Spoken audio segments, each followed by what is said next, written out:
Hello Year 2 and welcome to the story of The Wind in the Willows, based on the story by Kenneth Graham. This has been adapted by Leslie Sims, so it's the shortened version of his book. Here's our blurb. The Wind in the Willows. Meet Mole, Ratty, Badger and Toad and share their life on the riverbank. There are woods to explore, adventures to have and friends to rescue from peril. The Wind in the Willows. Here's our contents page. Chapter 1, On the River. Chapter 2, The Open Road. Chapter 3, The Wildwood. Chapter 4, Talking to Toad. Chapter 5, Toad's Adventures. Chapter 6, A Surprise Attack. Chapter 1, On the River. Mole had been cleaning all morning and he had had enough. Bother, he cried at last, flinging down his brush and heading for his tunnel to the outside world. He scratched and scrabbled and scraped with his paws until, pop, he was out in the sun. This beats spring cleaning, Mole cried, dancing around a hedge. As he wandered along, he came across a river. Mole had never seen a river before. It chuckled and gurgled, rippling with glints and gleams and sparkles. Mole was bewitched. He was gazing at the river when a small brown creature appeared on the opposite bank. Then it winked. It was the water rat. Mole and Rat looked at each other for a moment. Hello, Mole! Hello, Rat. Would you like to come over? Called Rat. It's all very well to talk, Mole grumbled, but I can't swim. Rat stepped into a small boat and rowed across to Mole. Jump in, he said with a grin. Is it as nice as all that? Asked Mole shyly. Nice, said Rat. There's simply nothing better. He drifted off into a dream and crunch! The boat stuck to the bank. Oops, Rat said, laughing, and pulled away from the river. Mole sat back, trailing a paw in the water and enjoying the gentle sway of the boat. What's over there? He asked, sitting up and pointing to some trees in the distance. Oh, that's the Wildwood, said Rat. My French badger lives there, but I don't visit. Too dangerous with weasels, stoats and foxes. Before Rat could say more, Mole spotted a stream of bubbles and Otter's wet brown head popped up. Everyone's on the river today, he gasped. I've just seen Mr. Toad in a new boat. New outfit, new gear, everything. Can't stop. And with a splash, Otter was gone. Rat frowned. Typical, he said. Toad's a great fellow, but he always wants something new. Then as soon as he has it, he's bored. They stayed on the river until the sun sank into the sky. Mole watched Rat pulling the oars and decided he wanted to row. Excited, he jumped in and snatched the oars. Then he plunged them into the water, slipped, flew into the air and landed oomph on Rat. In a panic, Mole grabbed at the side of the boat. Sploosh! The boat went over and he was in the river, a very cold, wet river. Coughing and spluttering, Mole was going under when a firm paw reached out and hauled him to safety. Oh, Ratty, he sobbed, a soggy lump of misery. I'm so sorry. Rat smiled. Don't think any more about it. But how would you like to stay with me for a while? I could teach you to swim and row. Mole was so pleased. He could only nod as he squelched home. Chapter 2, The Open Road. One bright sunny morning, Rat was writing a poem about ducks when Mole appeared. "Ratty," he said, "can we visit Mr. Toad?" "Of course," cried Rat, jumping up. "We'll row there at once. It's never the wrong time to visit Toad." Mole gasped when he saw Toad Hall, a grand house with a lawn that went right down to the river. Toad was in his garden, studying a map. "Hooray!" he said as Matt and Roll strode up. "You're just in time for a trip to my new caravan." "I thought you had a new boat," said Rat. "Oh, pooh," said Toad rudely. "Boats are boring. Wait until you see my wonderful new caravan." There was no doubt it had everything they might need for a few days away, and all so cleverly stored. Soon they were on the open road. Even Rat, who missed his river, enjoyed ambling along the narrow lanes. He and Mole were walking beside the caravan, talking to this and that, when pop pop, a car went past, throwing a cloud of dust and knocking the caravan over. Rat jumped up and down in a fury, waving his fist at the car. "You villains!" he shouted. "Scoundrels!" Toad didn't say anything, but boop, boop. Mole went to calm the horse and check the caravan. "It's ruined," he said sadly. "Oh, Toad." "Who cares about that horrible little cart?" scoffed Toad. "A car is the only way to travel." And he talked of nothing else all the way back to Toad Hall. Chapter 3, The Wildwood. After their ruined caravan trip, Mole and Rat stayed quietly by the river. Many of Rat's friends looked in for a chat, but never Badger. Leaves fell and chill winds blew.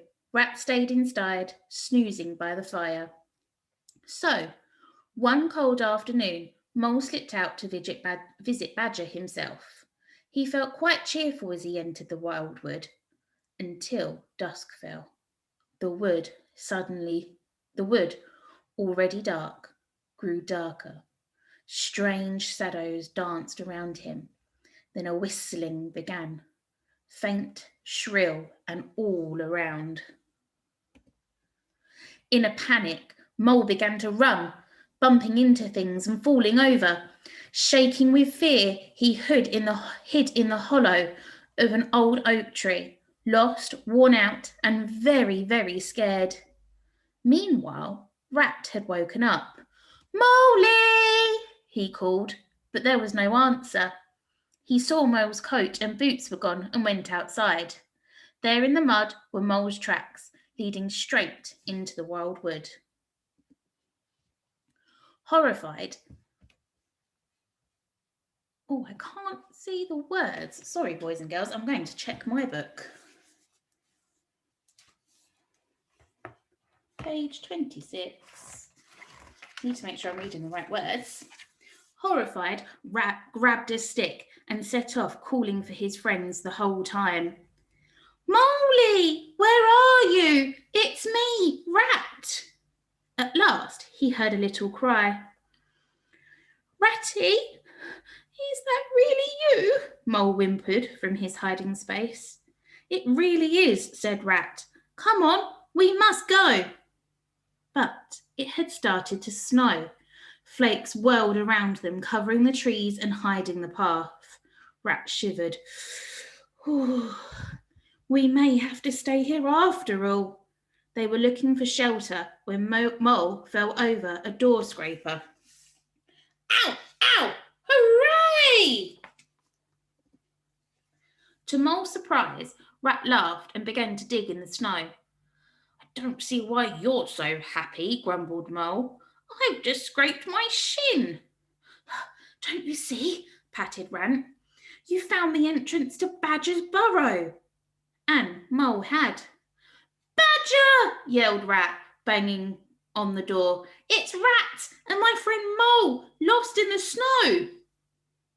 "Ratty," said Badger when he opened the door at last. "What are you doing out there?" Come in and get yourselves warm. He led them to a snug kitchen, found them dry clothes, and made supper. Over steaming cocoa and hot oatcakes, they began to talk. Tell me all the news, said Badger. How's Toad? Ratty frowned. Going from bad to worse. He had another car crash last week. He's been taken to hospital 3 times, added Mole, and paid out a fortune in fines. He's a hopelessly bad driver, finished Rat with a yawn. If he carries on like this, he'll be killed. In the spring, we'll take him in hand, said Badger firmly. But now it's time for bed. The next morning, after a big breakfast to keep out the cold and then lunch to keep up their strength, Badger waved them off. That's enough adventure for me for a while, thought Mole, as they headed for home. Chapter 4. Talking to Toad. Early next spring, Badger arrived one morning, just as Mole and Rat were finishing their breakfast. It's time to take Toad in hand, Badger declared. We must go to Toad Hall at once. Up at Toad Hall, a shiny red car sat on the drive. Toad was at the front door, adjusting his driving goggles. Hello, he said cheerfully. You're just in time for a jolly... He paused as he saw his friends' stern faces. Inside, ordered Badger. We're going to your study for a talk. Talking won't work, muttered Rat. Almost an hour later, Badger and Toad came out of the study. Toad is very sorry for his foolishness with cars, said Badger. Aren't you, Toad? No, said Toad. Not sorry at all. In fact, the very next car I see, boop, boop, off I shall go. Then we shall hide your keys and lock you in your bedroom until you see sense, said Badger. We'll take turns keeping watch. Rat was on duty when Toad asked for a doctor and a lawyer. Oh, Ratty, I feel so... Oh, dear, Toad moaned faintly. Rat was alarmed. Toad must be really ill, he thought, racing from the room and locking the door behind him.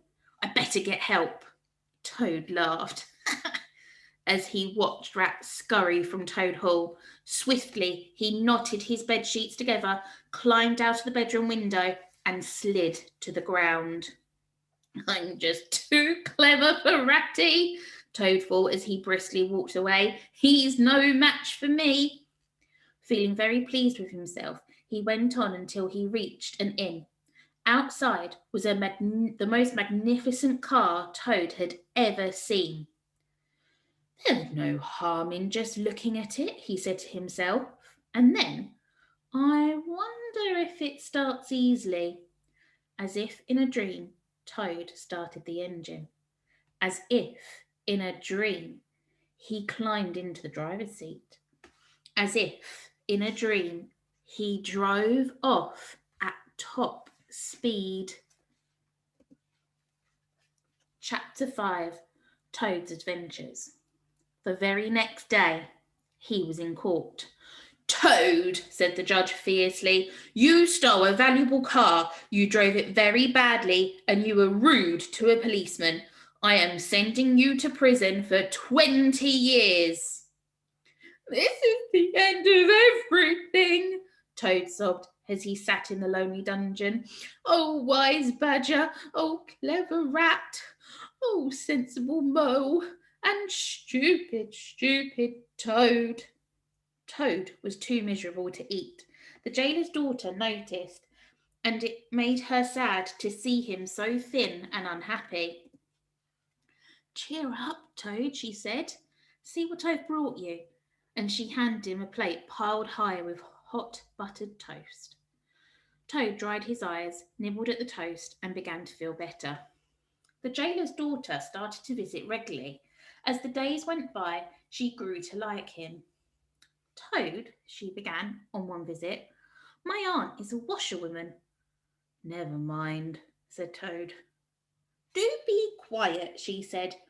My aunt does the prisoners' washing, and I think she can help you escape.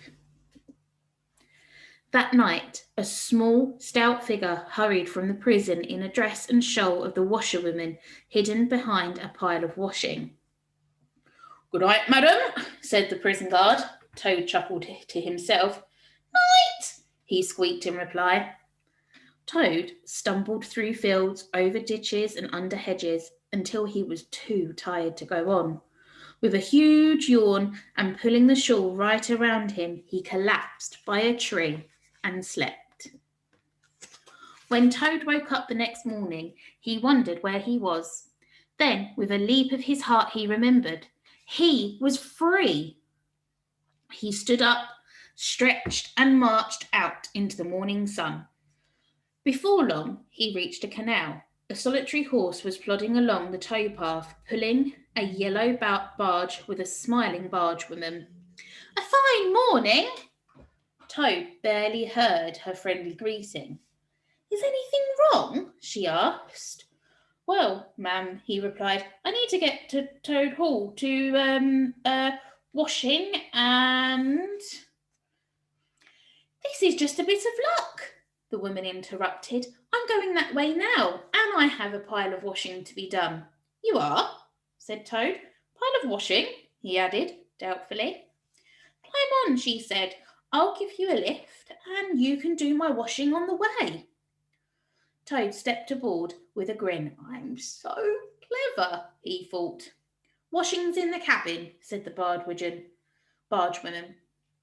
Toad shrugged. How hard can washing be? He muttered. After half an hour of fighting the clothes, Toad was hot and drenched, and the clothes were as dirty as ever. The bargewoman laughed. You're not a washerwoman at all. How dare you laugh at me? Toad roared.